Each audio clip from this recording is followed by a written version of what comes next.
Let's talk about Anchor. If you haven't heard about Anchor, it's the easiest way to make a podcast. Let me explain. It's free. That's right. No more excuses. Get your lazy ass off the couch. Go start a podcast. There's the creation tool that allows you to record and edit your podcast right from your phone or computer. Once again, no more excuses. Anchor will distribute your podcast for you so it can be heard on Spotify, Apple Podcasts, and many more. Could it be easier?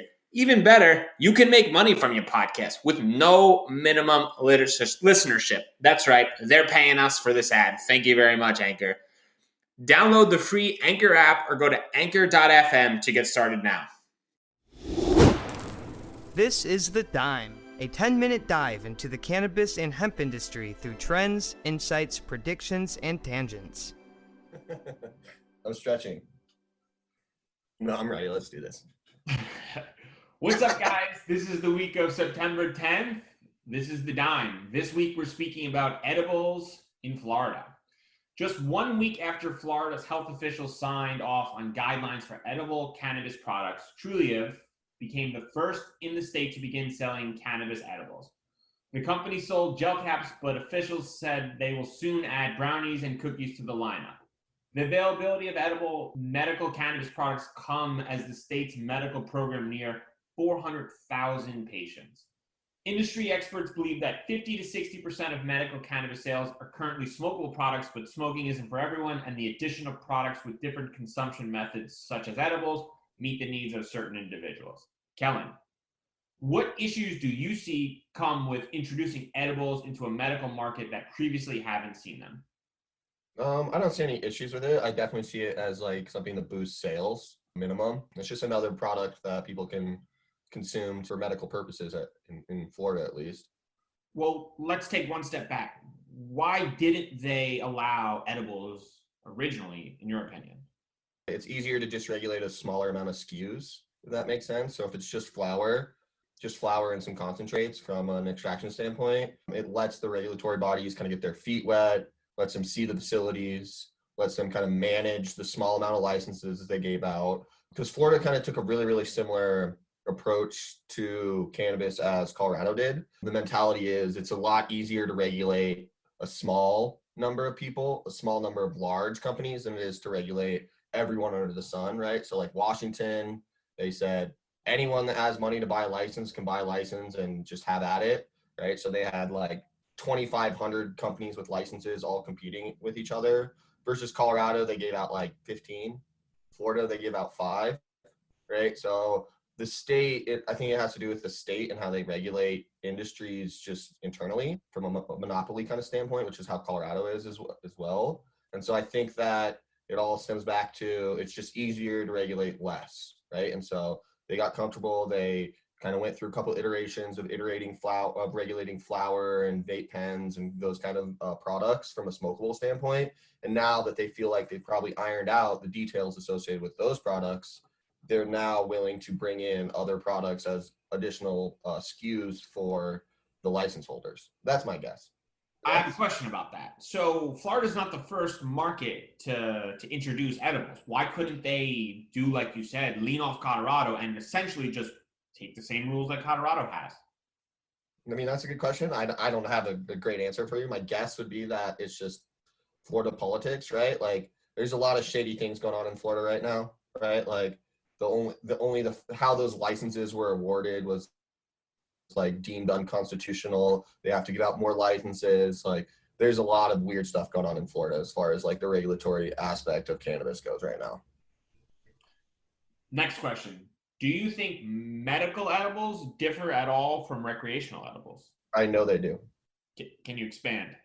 Yeah, so recreational edibles, at least in Colorado, California, Oregon, Nevada, and Washington, and all the other states that it's legal from a recreational standpoint, is dosage, right? So you can't buy more than 100 milligrams, and every single unit within that package that you buy that contains 100 milligrams has to be divided into 10 milligram points, right? And so edibles are tough because they can cause it's not the same molecule that you're ingesting, right? So if you eat cannabis, THC, it goes through your liver and turns into 11 hydroxy delta 9 THC, right, which is a different molecule, right, because your liver processes it. That molecule has a higher binding affinity for your CB1 receptors in your brain, right? And so you're going to get much higher by eating cannabis than you will by smoking cannabis, right? Because when you smoke it, the THC molecule is the one reacting with your brain versus when you eat it, it's 11-hydroxy THC, right? And so you're going to have a much stronger reaction to an edible than you will from smoking it, which is where you heard all these horror stories of people eating edibles in Colorado and shooting their significant other or whatever the crazy thing is because it is a hallucinogen, right? Like, so people who maybe never consumed any cannabis before, they eat an edible and like next thing you know, they're literally tripping, like they are on a hallucinogenic compound, right? And so that's the biggest difference, which is why they regulate rec. Medical, there is no regulations, right? So you go out, you get your medical license, you're saying like I'm an active cannabis user, and you can then go buy 100-milligram gummies.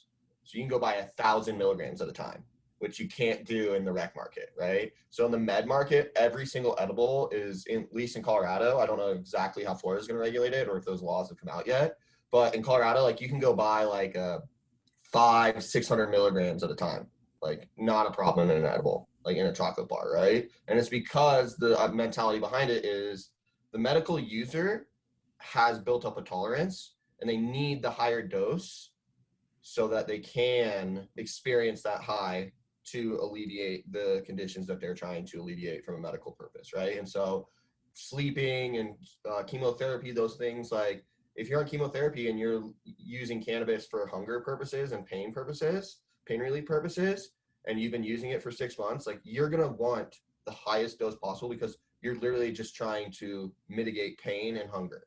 So you're going to want to eat 300-400 milligrams because it's literally a medicine at that point, right? And that's what it takes to then be treated as a medicine internally. So I think that right there is kind of it's a long-winded answer, and in my opinion, of what the true difference between medical and recreational cannabis is, or from an edible standpoint. I think that's really well said. Prediction time. With the addition of new products such as the edibles in the Florida market, do you anticipate a spike or an increase in patient registration? For example, consumers who have medicinal interest or medicinal needs that didn't want to consume cannabis via smoking are now more interested in the edibles. Do you believe that they will increase because of this move? There will be an increase. I don't know if there's going to be a significant increase in patients, right? Because I think that is a serious obstacle for a lot of people mentally, is being like, okay, I want to buy cannabis legally. I have to go get a medical license, which is not hard to get a medical license if we're going to be honest, right? Like you're like, oh, I can't sleep. And the doctor's like, okay, you should smoke weed. Here you go. You know, like, so it's not too challenging to get a medical license, but it still means that your name is going on a piece of paper and the government has it. And a lot of people are still like weirded out by all of that. So I definitely think that there will be a significant increase in sales as well as a spike in patients, but I don't see it being anything crazy. I think it's probably like maybe a highest end. My guess would be a 5% spike. So if they have 400,000 patients, maybe another 20,000 people kind of go get their med card to sign up, right? Brings the number to 420, which would be pretty cool, right? But I mean, do you think that there's going to be a significant spike? I mean, there should be, right, Brian? Like, it's a new product. People are going to be excited. Like, sales should go up. I think there'll be a spike. I don't think it'll be significant enough to be an outlier on a statistic chart, but it'll definitely be an increase. I think when you look at smoking, there's kind of this perceived perception about it and all the negative habits. There's no getting around it, right? There's negative association with smoking, and I think for that older grandma or that is in Florida alone, that has pain or is just flat out angry like my grandma used to be, giving her something a little mild to take the edge off might be good for her. And I think that might be more an inclination for her to start versus like rolling up a joint, smoking a joint, which we all know that never would have happened with at least my grandma. But I think giving her like a little edible and been like, shh, just take this and stop it, might be the way that we would go. Do you is that something that like you're speaking from experience or hypothetically? Hypothetically, if my grandma was still around, there's no doubt in my mind that would be a conversation we'd be like, just please, enough of this. Like, just take this and like, take a seat, please, because like this is too much. That's luckily, I mean, we're not luckily. My grandma is not around to experience that, but she probably would have enjoyed maybe a more calming experience versus just being angry all the time for no reason. Probably. Maybe she liked to be angry. No, I think that she definitely did, but the rest of us didn't like that. Cool. Thanks everyone for their time.